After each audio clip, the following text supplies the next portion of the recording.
Hi friends, బాగున్నారా? మీరంతా బాగుండాలని కోరుకుంటున్నాను. ఈరోజు మన ఛానల్లో బాదుషా చేసుకుంటాను. దానికి కావాల్సిన పదార్థాలు: ముందుగా మైదా పిండి తీసుకున్నాను 1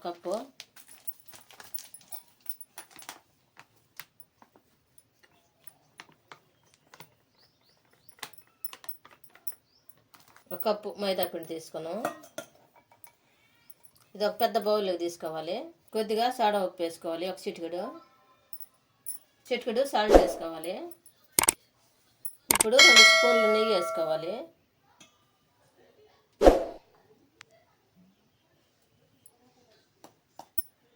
ఇది మొత్తం కలిపేసుకోవాలి.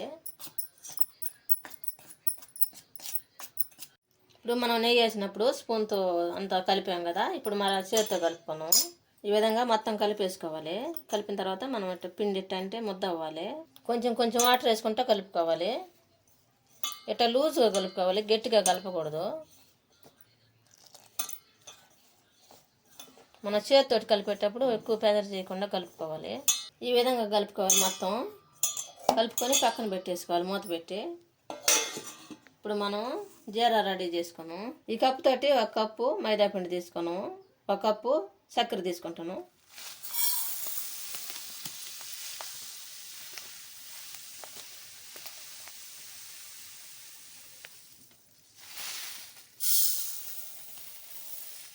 మనము ఈ చక్కెర మునిగేటట్టుగా వాటర్ పోసుకోవాలి.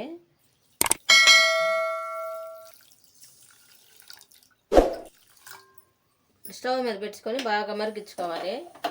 పాకం రావాలి.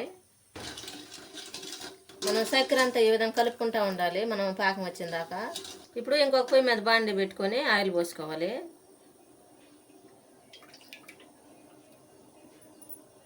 మనం ఆయిల్ కాగాలకి ఆలుకాయలు నలగొట్టి పెట్టుకోవచ్చు.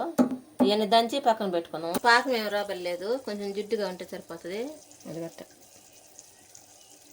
కనిపిస్తుందా? ఈ విధంగా రావాలి.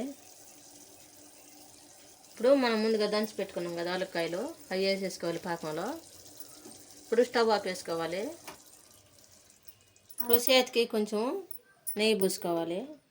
నెయ్యి పూసుకొని ముందుగా మనం కలిపి పెట్టుకున్నాం కదా పిండి, అది కొద్దిగా తీసుకొని ఉండలుగా చేసుకోవాలి. అన్నీ ఈ విధంగా ఉండలుగా చేసుకోవాలి. మనం ముందుగా కలిపి పెట్టుకున్న పిండి అంతా ఉండలుగా చేసేసుకోవాలి. కొద్దిగా తీసుకొని ఈ విధంగా చేసుకోవాలి. ఈ విధంగా అన్ని ముద్దలు చేసేసుకోవాలి. తర్వాత ముందుగా ఆయిల్ మనం కాసినాం కదా, అది కాగిందో లేదో చూసుకోవడానికి కొద్దిగా వేసేసుకోవాలి. ఈ విధంగా ఆయిల్ బాగా ఏడవ్వాలి. ఈ విధంగా చేసుకోవాలి. ఇప్పుడు ఒకటి వేసేసుకోవాలి ఆయిల్లో.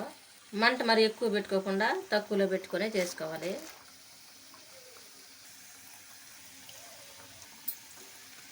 ఈ విధంగా ఉడికిన తర్వాత అన్ని పైకి వచ్చేస్తాయి. మనం వేసినప్పుడే గంటి పెట్టి లేకుండా అయ్యి పైకి వచ్చిన తర్వాత తిప్పుకోవాలి. ఈ పక్కకి తిప్పుకోవాలి. ఒక పక్క కాలనీ కదా, ఇంకొక పక్క సైడ్కి తిప్పుకోవాలి.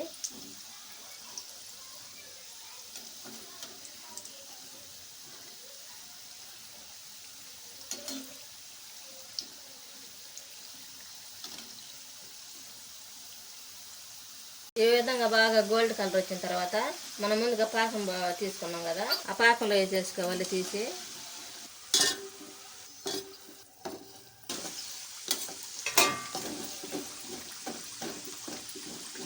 మనం పాకంలో వేసుకున్నాం కదా బాదుషా, అవి తీసుకుంటున్నాం. ఎంత టేస్టీగా ఉండే బాదుషా రెడీ అయింది. మీరు కూడా మీ ఇంట్లో చేసుకొని ఎలా ఉందో మా కామెంట్లో పెట్టండి. లైక్ షేర్ చేయండి, సబ్స్క్రైబ్ చేసుకోండి, పక్కన బెల్ నొక్కండి. Thank for watching.